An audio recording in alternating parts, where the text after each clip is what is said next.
Okay, just another quick and easy video. No effort.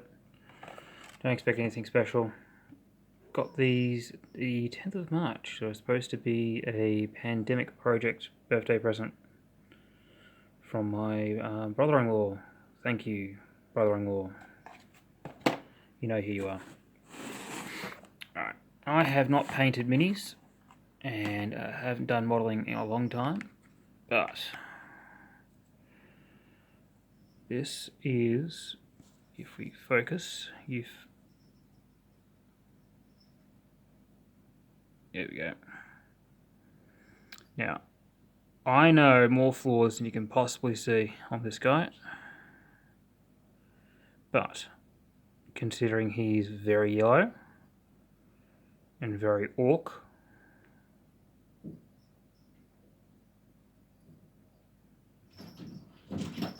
I think I've done a good job on him. If I actually get the light on him, maybe actually see some bit more detail. I have the ability to do shiny, cool camera work, but that takes time. I don't have time. So that's my first guy.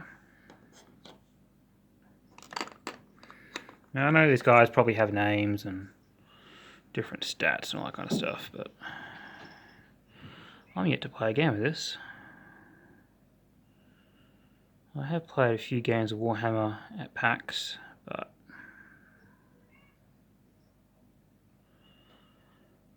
these guys are just to be played with when I get the time.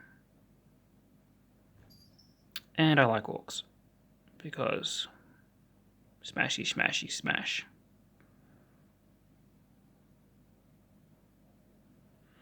One thing I do like is how that metallic on the weapons have come through. I'll show you the paints I use later, but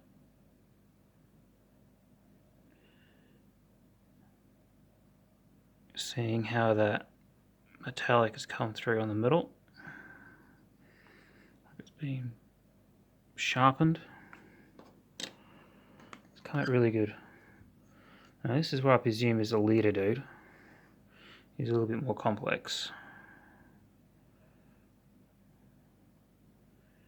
He has his cape things come off a bit, which I was not happy about, but it looks cool.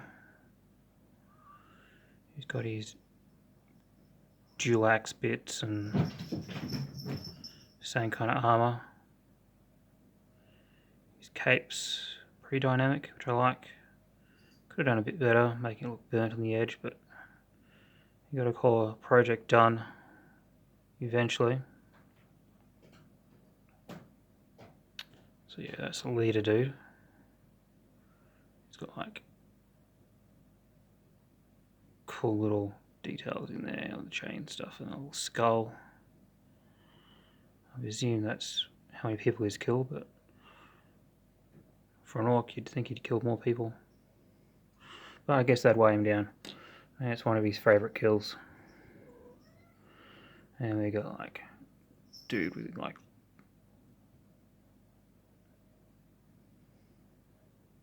an axe and a sword and a skull.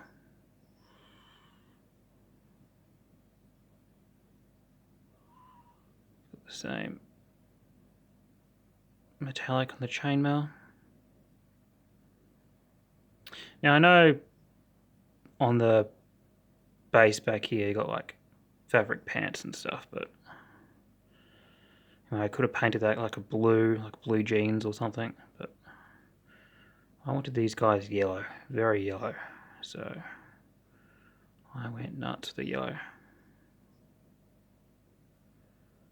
And I think they turned out like little yellow ducklings, so I'm happy. They'll be good little game pieces. Another thing I did was put metallic around the base. I mean,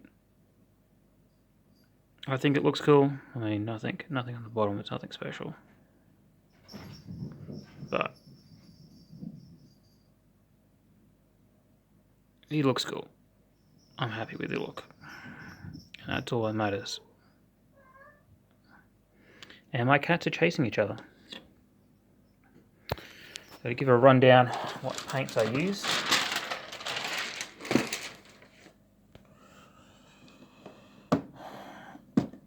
So typical Citadel paints. These cool ones which are on loan. These model cut-off ones. They worked out really well. I like them. But also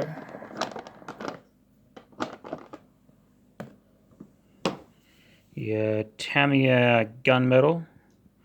That is a really cool colour. And your chrome silver.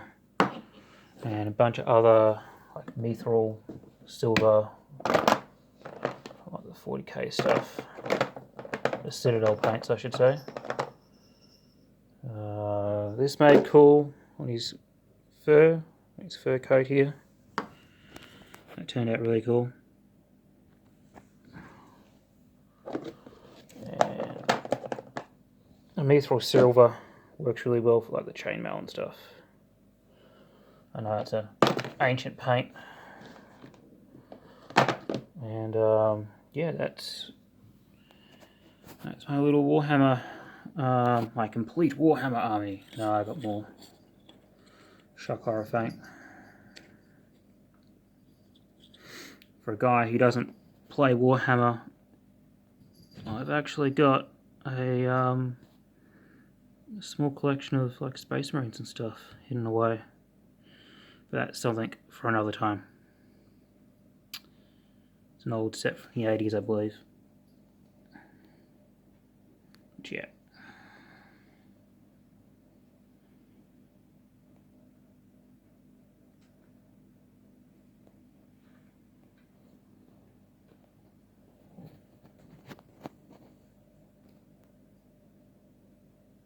They're looking fierce. I like them. Anyhow, that's today's show and tell. Catch you next week, I guess.